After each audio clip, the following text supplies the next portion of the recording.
கத்தோலிக்க தலைவராக தற்போது தேர்ந்தெடுக்கப்பட்டுள்ள 267வது போப் 14ஆம் லியோ 19 ஆண்டுகளுக்கு முன்பே தமிழ்நாட்டில் உள்ள குக்கிராமம் ஒன்றில் சுற்றுப்பயணம் மேற்கொண்டார் என்ற செய்தி கேட்போரை உற்சாகம் கொள்ளச் செய்கிறது. அமெரிக்காவை சேர்ந்த ராபர்ட் பிரான்சிஸ் ரிவோஸ்ட் புதிய போப்பாக தேர்வு செய்யப்பட்டார். 14ஆம் லியோ என்று பெயரிடப்பட்டுள்ள புதிய போப் 19 ஆண்டுகளுக்கு முன்பே தமிழ்நாட்டுக்கு வருகை தந்து இங்குள்ள கிராமங்களில் சுற்றுப்பயணம் மேற்கொண்ட புகைப்படங்கள் காண்போரை உற்சாகம் கொள்ள செய்துள்ளன.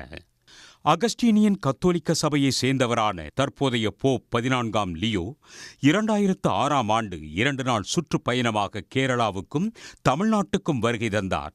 அகஸ்டீனியன் கத்தோலிக்க சபை சார்பிலான கல்வி வளர்ச்சி மற்றும் மேம்பாட்டு திட்டங்கள் குறித்து ஆய்வு செய்வதற்காக கோவை மாவட்டம் பொள்ளாச்சிக்கு அவர் வந்திருந்தார்.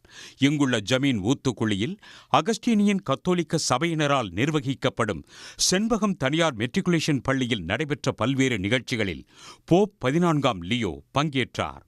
அந்த புகைப்படங்கள் தற்போது வெளியாகி சமூக ஊடகங்களில் பகிரப்பட்டு வருகின்றன. போப்பாக பதவி ஏற்பதற்கு 19 ஆண்டுகளுக்கு முன்பே தமிழ்நாட்டுக்கு வந்திருந்த 14ஆம் லியோ தமிழ்நாட்டு மக்களின் மாண்பு குறித்தும் விருந்தோம்பல் குறித்தும் கலாச்சாரம் குறித்தும் ஆர்வமுடன் கேட்டறிந்ததாக தனது மலரும் நினைவுகளை கூறுகிறார் அருட்தந்தை Sumesh Joseph.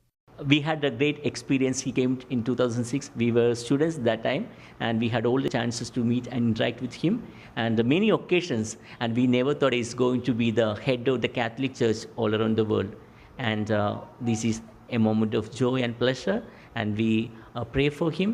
We ask him to pray for all the humanity, especially we may have the peace on earth by his prayer. Thank you very much.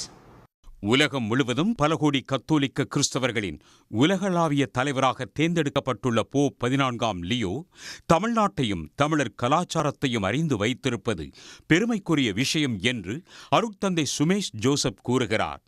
Pope ஆய்வு செய்த பள்ளியில் தான் பணியாற்றுவது மிகவும் பெருமையாக உள்ளதாக ஊழியர்களில் பலர் உவகையுடன் கூறுகின்றனர்.